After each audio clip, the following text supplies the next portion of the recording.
नमस्कार, मैं आपका दोस्त और होस्ट अजय गुजर और दैट बम्बार्ड चैनल के साथ। और आज हमारे साथ जुड़े हैं अमरजीत जी फौजी। सर, सबसे पहले हमारी ऑडियंस को अपना परिचय दीजिए। मैं भूतपूर्व सैनिक अमरजीत फौजी, soldier welfare committee of India Sikar का जॉइंट सेक्रेटरी, भूतपूर्व सैनिक हवलदार अमरजीत सिंह फौजी। सर, हम आपसे जानना चाहते हैं कि पिछले 6 महीने से केंद्र सरकार के खिलाफ आंदोलन चल रहा है भूतपूर्व सैनिकों, उसके बारे में आपकी क्या है? सर, आपने बहुत ही बढ़िया प्रश्न किया है। जो देश के जो 25 लाख भूतपूर्व सैनिक हैं, वो पिछले 6 महीने से लगातार जंतर मंतर के ऊपर केंद्र सरकार के खिलाफ, इस गूंगी भरी सरकार के खिलाफ आंदोलनरत हैं। ये बिल्कुल सच्चाई है। और आप जैसे जो लोकतंत्र का जो चौथा स्तंभ होता है मीडिया में आप हमारी आवाज को उठा रहे हैं। इस गूंगी भरी सरकार को हमारी आवाज इनके कानों तक पहुंचाने के लिए जो आपका प्रयास किया, इसके लिए हम आपके चैनल का धन्यवाद देते हैं। क्योंकि सर, हम जानते हैं कि एक आर्मी बहुत बड़ा अहम हिस्सा होता है देश का, क्योंकि जब तक हमारी आर्मी है तब तक हमारा देश सुरक्षित है। और आप ही जब आंदोलन करने लग गए तो हमारे देश का क्या होगा? सर देखो, बिल्कुल जो देश की जो सीमाएं हैं, जो देश की जो सुरक्षा है, उनका जिम्मा इन भूतपूर्व जो वर्तमान के अंदर जो सैनिक हैं उनके ऊपर है, और भूतपूर्व सैनिक के ऊपर भी है। क्योंकि जो सैनिक है वो कभी रिटायर नहीं होता है। क्योंकि अगर अभी भी अगर लड़ाई लगती है या लड़ाई के हालात होते हैं, तो भूतपूर्व सैनिकों को सबसे पहले, इसमें कोई दो राय नहीं है, सीमा पर बुलाया जाएगा। लेकिन आंदोलन करने का जरूरत क्यों पड़ी, इसके ऊपर आपको गहनता से विचार करना होगा कि जो देश के 25 लाख भूतपूर्व सैनिक हैं, जो अपनी सेवाएं हैं, जो सर्दीले इलाकों के अंदर, बर्फीले इलाकों के अंदर, -डिग्री टेम्परेचर के अंदर वो अपनी सेवाएं दे के आते हैं। लेकिन इस गूंगी भरी सरकार ने पिछले 10 सालों से जो कहीं न कहीं जो देश के जो सैनिक हैं उनके जो मान सम्मान है उसकी अनदेखी की है। जो उनके हक और हुकूक की बात है, जो उनके अधिकारों की बात है, उनका अधिकारों का हनन किया जा रहा है। उनका जो उचित उनकी जो मांगे हैं, उन मांगों को सरकार इग्नोर कर रही है। इसके लिए हमारे को भूतपूर्व सैनिकों को आंदोलन करना पड़ रहा है। और भूतपूर्व सैनिक आज पिछले 6 महीने से लगातार दिल्ली के जंतर मंतर के ऊपर आंदोलनरत रहे। हाँ, वो जिला मुख्यालय के ऊपर हो, स्टेट मुख्यालय के ऊपर, जिला स्तर के ऊपर, हर राज्य स्तर के ऊपर भूतपूर्व सैनिक आंदोलन कर रहे हैं। क्योंकि सर, हमारे देश की जो सबसे एक अहम पावर होती है वो सैनिक होती है। अगर आप सैनिक जैसे आंदोलन कर रहे हो तो आपकी क्या कारण है इसके पीछे? हमारी तो बहुत छोटी सी मांगे हैं। हमारी तो जब रेलवे के जो कर्मचारी हैं उनको पेंशन नहीं मिलती है, वो हड़ताल कर देते हैं। उनको वेतन नहीं मिलता, वो हड़ताल कर देते हैं। आज देखिए, आप शिक्षक हैं, उनको अगर कहीं को ऊपर वेतन के अंदर विसंगतियां होती हैं तो वो हड़ताल कर देते हैं। चिकित्सा कर्मी हड़ताल कर देते हैं।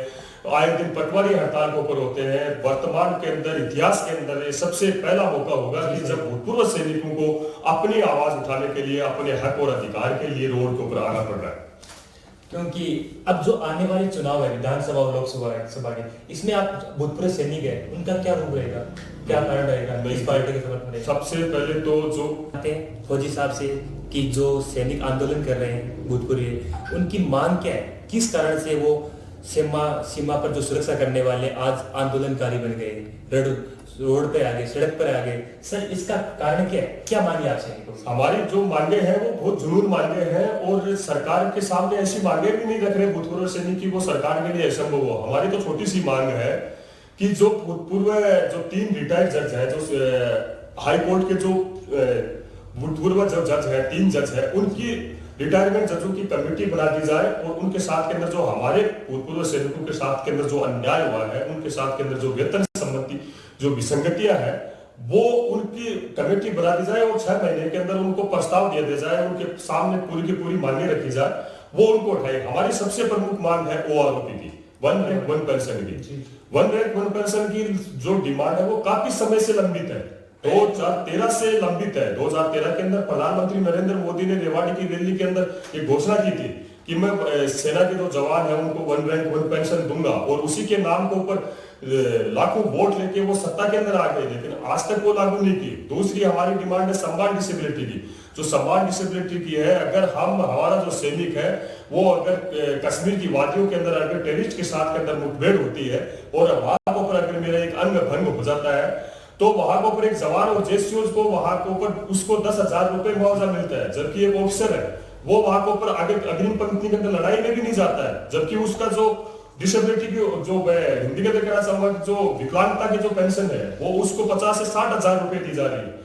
हमारे दोनों का हाथ तो एक ही है, अगर मेरा बाजू कटा है वहां के ऊपर या ऑफिसर्स का कटा है तो अंग तो दोनों के एक ही है, काम वही कर रहे हैं। वहां के ऊपर ऑफिसर सेना के अंदर कोई अलग से काम नहीं करता है, वहां की जो जूनियर कड़ी होती है वो एक जवान होता है, वो एक जेसी होता है, उसके ऊपर पूरी बटालियन चलती है।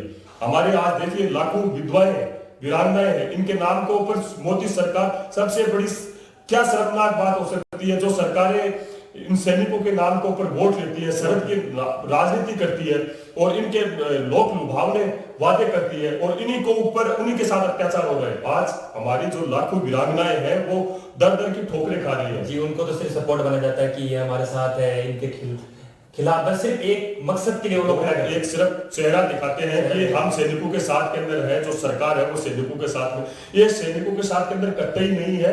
आप गांव के अंदर जाइए, आप गांव के अंदर जो वीरांगनाएं हैं उनसे मिलिए, उनसे पेंशन पूछिए उनकी कितनी आती है।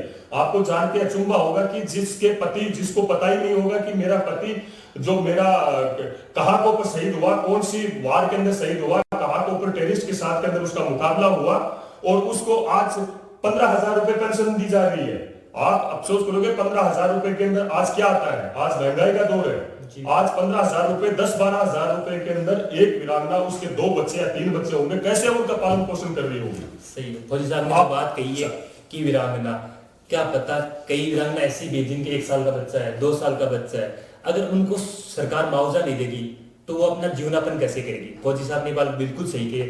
फौजी साहब इसके अलावा और कोई मांग आपकी? उसके अलावा हमारी ये मांगे हैं जो भी केंद्र सरकार जो खोखले वादे करती है, जो सैनिकों का जो सरकार बोलती है कि हम सैनिकों के सम्मान के अंदर है, सैनिकों के सम्मान सरकार मैदान के अंदर है, तो हम सबसे बड़ी मांग तो हमारी ये है कि हमारे साथ के अंदर जो आर्मी के ऑफिसर हैं, जैसे वर्तमान के अंदर चंद पूंजीपतियों की सरकार है, 5% जो मोदी जी के जो बेस्ट फ्रेंड है, अडानी अबानी की सरकार है, उनको फायदा पहुंचाने के लिए उसी तरह के ऊपर इंडियन आर्मी के अंदर मात्र 3% ऑफिसर है।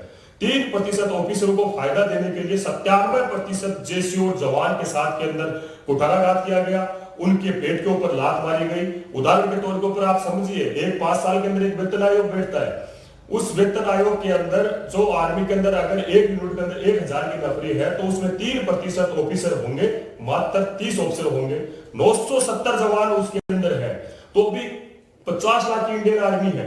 उस इंडियन आर्मी के अंदर 3% चंद ऑफिसरों को फायदा पहुंचाने के लिए उनकी 4 गुना 5 गुना वेतन वृद्धि कर दी गई। वो तो बात सही है, लेकिन जबकि जवानों के साथ के अंदर कुठाराघात किया गया, उनके साथ के अंदर सिर्फ 4 या 5 हजार रुपए उनको बढ़ाई गई।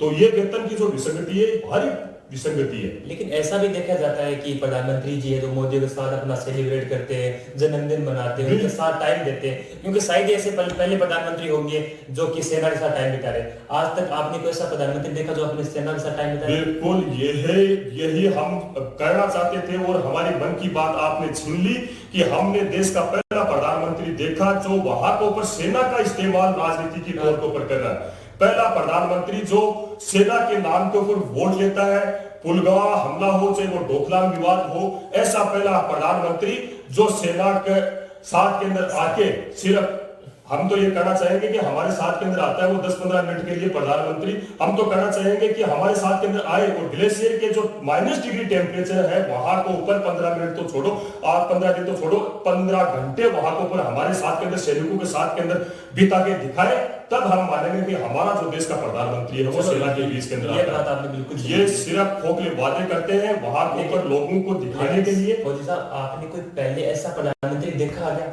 जो सेना के साथ आता है, मिलता है, काम करता है? पहला प्रधानमंत्री इसलिए देख रहे हैं कि जब भी चुनाव आते हैं सरहद की राजनीति करता है। ये प्रधानमंत्री ऐसा प्रधानमंत्री है जो सरहद की राजनीति करता है। सेना के नाम के ऊपर आज तक किसी भी एक सेना एक ऐसी है जो राजनीतिकरण से दूर रहती है। देश का पहला पीएम ऐसा है जो सेना को इस्तेमाल करके अपना वोट बैंक हासिल करता है, जो सेना का इस्तेमाल करके और वोट को हासिल करना चाहता है। सर, अब आने वाले जो विधानसभा और लोकसभा के चुनाव है उनमें आप भूतपूर्व सैनिकों की क्या भूमिका रहेगी? हमारी आपकी अहम भूमिका रहेगी। हमारी कौन सी सरकार के पक्ष में रहोगे या विपक्ष में रहोगे? जो भूतपूर्व सैनिक है वो वोट की चोट देके सरकार को झुकाने का काम करेंगे। जो हमारी भूतपूर्व सैनिकों की मांगों के ऊपर जो सरकार जायज रहेगी, हमारी मांगों को सुनेगी, उस सरकार को चुनने का काम करेंगे। और जो जैसे कि 10 साल के अंदर हमारे जो सैनिकों के साथ के अंदर जो उनकी इच्छाओं के साथ के अंदर जो कुटाराघात किया है, जो उनकी अपेक्षाओं के साथ के अंदर जो उनका हक और अधिकार के लिए जो लड़ाई लड़ रहे हैं पिछले 10 साल से, जो हमारे को लॉलीपॉप दिया गया सैनिकों को, जो हमारे को अंधेरे में रखा गया, ऐसी सरकार को उखाड़ फेंकने का काम देश के 25 लाख भूतपूर्व सैनिक वोट की चोट देकर करेंगे।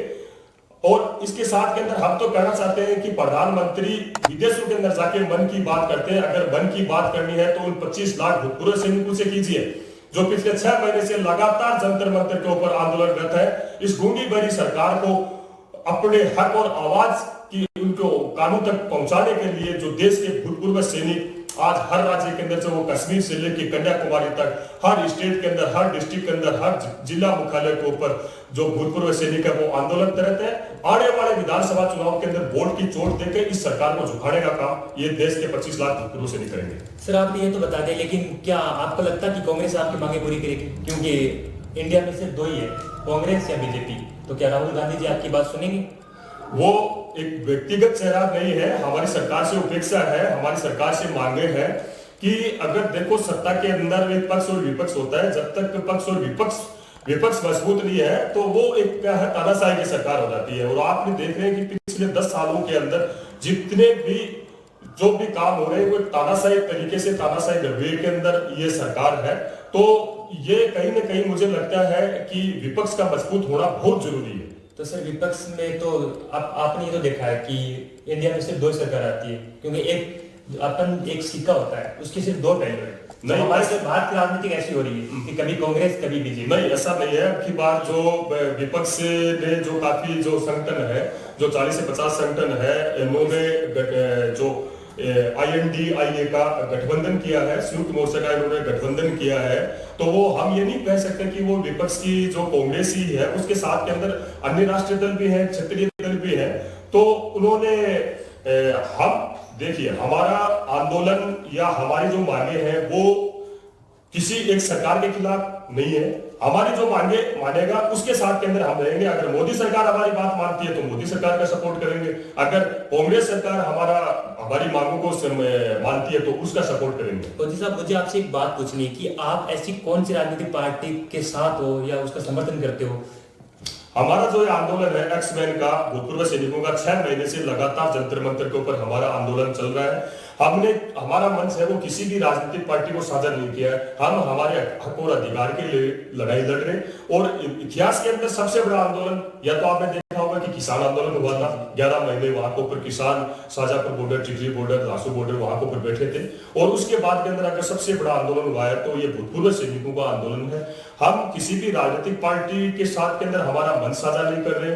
हम गैर राजनीतिक आंदोलन, ये सबसे बड़ा आंदोलन है जो हम हमारे हक और अधिकार की लड़ाई संवैधानिक तरीके से संविधान के दायरे में रहकर हम हमारी लड़ाई लड़ रहे हैं। वो तो आपकी बात मान ली, लेकिन आपकी संहिता पार्टी, देखो हर आदमी की चॉइस होती है, हर इंसान वोट भी करते हैं, लेकिन ऐसी पार्टी जो आपके अकॉर्डिंग अच्छी पार्टी। हम तो यही कहना चाहेंगे कि जो गरीब, किसान, मजदूर, नौजवान और युवाओं का जो साथ लेके चले वो हमारी पार्टी। आप अगर नाम हाईलाइट करना चाहो तो? नहीं, इसके बारे में हमको टिप्पणी नहीं करना चाहेंगे। तो फौजी साहब, एक अपन जो आर्मी में देख रहे हैं अग्निवीर, अग्निवीर के बारे में तो आप क्या बोलना चाहते हैं? बिल्कुल, आपने सरकार ने वो सही बनाई है या फिर उसके कोई ठोस कदम या उसमें चेंज? बिल्कुल, आपने बहुत अच्छा प्रश्न किया। अग्निवीर योजना, अग्निवीर योजना इससे खतरनाक योजना नौजवानों का मनोबल तोड़ने के लिए कोई नहीं हो सकती। मैं आपका ध्यान ले जाना चाहूंगा कि कोविड-19 का एक दौर था। उस दौर के अंदर सारे कल कारखाने बंद थे, सारे आजीविका के साधन बंद थे। उस आड़ के अंदर ये 2 चीजें लेके आई थी। एक पहले कृषि कानून, काले कानून लेके आई थी। वो काले कानून तो किसानों ने वहां के ऊपर 11 महीने वहां के ऊपर सिंधु बॉर्डर, टिकरी बॉर्डर, दासू बॉर्डर वहां के ऊपर बैठ के और अपनी बात मनवाई। उसी दरमियान इन्होंने एक और बिल लेके आई, अग्निवीर योजना। अग्निवीर योजना एक तरह से मैं कहूं कि नौजवानों का मनोबल तोड़ने के लिए, नौजवानों को बेरोजगार करने के लिए उनको ये योजनाएं लेके आई। ये जो योजनाएं हैं, कई जो विदेश है, फॉरेन कंट्री है, वहां के ऊपर जिनकी नौकरी कम होती है, जिनकी जनसंख्या कम होती है, वहां के ऊपर ये फायदेमंद रहती है। लेकिन जो हिंदुस्तान जो जनसंख्या की दृष्टि से चाइना के बाद के अंदर सबसे बड़ा देश है, तो ऐसे बड़े जनसंख्या वाले देश के अंदर अग्निवीर योजना बिल्कुल तरह से फ्लॉप है। आज आप देखिए 18 से 21 वर्ष का जो नौजवान युवा है वो एक तय करता है कि मुझे किस लाइन के अंदर जाना है। सबसे बड़ा तो इन्होंने, इस सरकार ने ये काम किया है कि जो सैनिक का, जो देशभक्ति का जो जोश था, जो हौसला था लोगों के अंदर, वो खत्म करने का काम किया। पहले लोगों के अंदर जोश हुआ करता था कि मुझे इंडियन आर्मी के अंदर जाना है, मुझे देश की सेवा करनी है। आज आप देखिए डिफेंस जो एकेडमी है पूरी बंद हो गई है, लोगों का मोह बंद हो गया है आर्मी के अंदर जाने से। सर आपने ये बात तो बोल दी, लेकिन जैसे अग्निवीर चलाए इसमें नए नए बंदे ऐड हो गए तो देशभक्ति की भावना है वो ज्यादा एक्टिव होगी नहीं। क्योंकि हर इंसान चाहता है कि मैं गवर्नमेंट जॉब लगूं, तो इसमें क्या होगा 4-4 साल से ये गवर्नमेंट जॉब वाली ना वो तो टेंशन दूर हो सकती है। देश की समस्या समस्या आज के टाइम में अगर राजस्थान की देखो, कहीं की भी देखो, गवर्नमेंट जॉब आती है कि भाई मेरा बेटा गवर्नमेंट जॉब लगे। ये नहीं चाहते कि मेरा बेटा 4 साल लगे, 5 साल लगे। नहीं, उसके अंदर टेंशन खत्म कैसे हो जाएगी? आपसे ही पूछना चाहूंगा, टेंशन कैसे खत्म हो जाएगी? आपने ये बात बता दी, लेकिन एक फैमिली में अगर एक गवर्नमेंट जॉब लग जाता है तो उससे उस फैमिली का सुधार हो जाता है। वो तो गवर्नमेंट जॉब कहाँ लगा, वो तो 5 साल के अंदर बाद में 100 बंदे जा रहे हैं, उसमें से 75 निकल गए, 75 तो बेरोजगार हो गए वहां को पर, तो वो जॉब कहाँ लगा वहां को? उसमें ये भी घोषणा की दूसरी नौकरी में कुछ बेनिफिट मिले नहीं, दूसरी नौकरी के अंदर बेनिफिट ऐसा है जब तक वो 15 साल या 18 साल नहीं कर किया जाता तब तक आपको किसी नौकरी के अंदर आरक्षण नहीं मिलेगा। हाँ, उसके बाद में अगर आईटीबीपी है या कोई बैंक की नौकरी वगैरह है, उनके अंदर उन्होंने जरूर झांसा दिया है कि वहां को उसको नौकरी मिलेगी, लेकिन इससे थोड़ा बेरोजगारी तो कम हो जाएगी। नहीं, बेरोजगारी इसके अंदर कम नहीं होगी। अगर वैश्विक दृष्टि से देखो तो बेरोजगारी ज्यादा बढ़ेगी। ज्यादा इसलिए बढ़ेगी कि वो 5 साल तक तो डर डर के नौकरी करेगा वहां पर, उसके बाद के अंदर उसका कोई भविष्य सिक्योर नहीं है। अगर मैं चाह रहा हूँ, मैं अगर पहले क्या था, अगर परमानेंट है, मैं सेना के अंदर लग गया, मैं डिफेंस के अंदर लग गया, तो एक परिवार के साथ के अंदर उसका उस फौजी के साथ के अंदर उसका पूरा परिवार पलता, उसको एक उम्मीद जगती कि मेरा बेटा फौज के अंदर हो गया, वो 15-20 साल 30 साल नौकरी करके आएगा, उसको पेंशन मिलेगी। हर युवा को मौका मिल सकता है, ये तो हर युवा को मौका तो कैसे मिलेगा? आप ये बताइए कि 5 साल के अंदर से उसको अगर 100 आदमी लेके जा रहे हैं, 75 आदमी वो वापस भेज दिए, 25 आदमी वो रख रहे हैं, और वहां के ऊपर जो ऑफिसर्स का जो मुनाफाखोरी है वो वहां के ऊपर चालू हो जाएगा। वो तो ठीक है, लेकिन जो एक्टिव बंदे होंगे वो तो कितने परसेंट था आपने? 25% एक्टिव है, उनको तो सरकार रखेगी ना।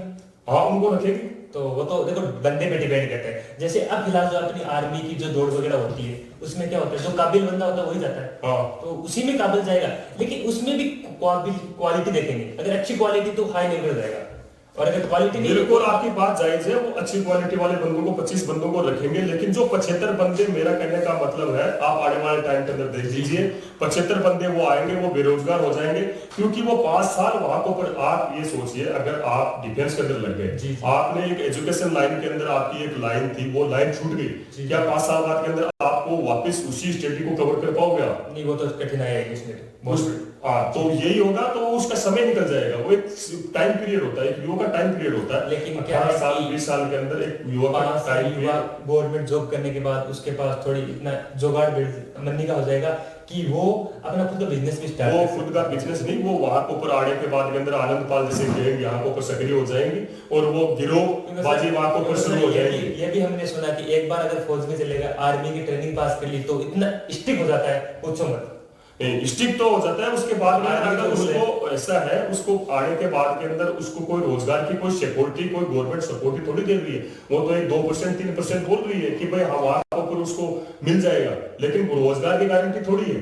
वो 5 साल वहां पर मेहनत की, आने के बाद में 2-3 साल फिर भटकेगा, और उसके बाद के अंदर जाके कहीं वो लगेगा, तब तक 10 साल हो जाएंगे, आदमी की 40 साल तक 20 साल तक चली जाएगी। सर आपने केंद्र सरकार का बता दिया, अब राजस्थान सरकार के लिए भी आप भूतपूर्व आर्मी क्या राय? राजस्थान हम 2 ही लड़ाई लड़ रहे हैं। भूतपूर्व सैनिक को मतलब सरकार ने एक ऐसे कैटेगरी के अंदर लेके खड़ा कर दिया है। हमारी एक अपेक्षा ये होती थी, हमारा 1988 से जो भूतपूर्व सैनिकों का आंदोलन है, जो पुनर्वास की जो योजना है, वो राजस्थान सरकार ने खत्म कर दी है। राजस्थान सरकार ने आज हमारे को जातिगत आधार के ऊपर बांट दिया है, जबकि सैनिक भर्ती होता है तो उसकी कोई जाति नहीं होती है, उसका कोई धर्म नहीं होता है, उसका एक ही धर्म होता है, सैन्य धर्म। आज राजस्थान सरकार ने भूतपूर्व सैनिकों के सामने इस कटघरे में लाके खड़ा कर दिया है कि उनको अलग अलग जातियों के नाम के ऊपर बांट दिया। उदाहरण के तौर पर अगर 100 वैकेंसी है तो उसके अंदर से 12.5% पहले हमारे को आरक्षण मिलता था, 12 वैकेंसियां अलग की जाती थी, 88 वैकेंसियों के अंदर अलग अलग वर्गों में बांट दिया जाता। आज उनके अंदर भी हमारे को वर्गों के अंदर बांट दिया। उसके अंदर ओबीसी की अलग हो गई, ईडब्ल्यूएस की अलग हो गई, जनरल की अलग हो गई, एससी की अलग हो गई, एसटी की अलग हो गई। तो उसके अंदर हमारे को दोहरा नुकसान है। हमारे को तो नुकसान है ही, क्योंकि सबसे बड़ा तो मैं आपको समझाना चाहूंगा कि जो सेना के अंदर है, जो सबसे बड़ा बेल्ट है, सबसे जो ज्यादा सैनिक है वो ओबीसी बेल्ट के आते हैं।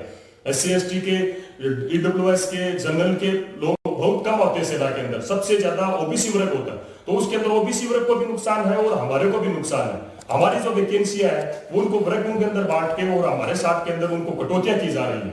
तो ये सबसे बड़ा हमारे साथ के अंदर ये संकट लाके राजस्थान सरकार ने खड़ा कर दिया है। तो इसके खिलाफ भी जो भूतपूर्व सैनिक के अंदर रोष है और वो लगातार आंदोलन करते हैं। देखिए, हमने एक पहला संगठन ऐसा देखा है, ठीक है, सॉरी संगठन नहीं, आई थिंक हमने पहला एक भूतपूर्व जो आर्मी मैन है उनका एक ऐसा समूह देखा है जो बीजेपी के खिलाफ है और कांग्रेस के खिलाफ है। क्या मैंने सही कहा? बिल्कुल बिल्कुल। क्योंकि केंद्र में बीजेपी उसके खिलाफ है और राजस्थान में कांग्रेस है उसके खिलाफ है। तो सर आप किसी तीसरे मोर्चे पर यकीन करोगे?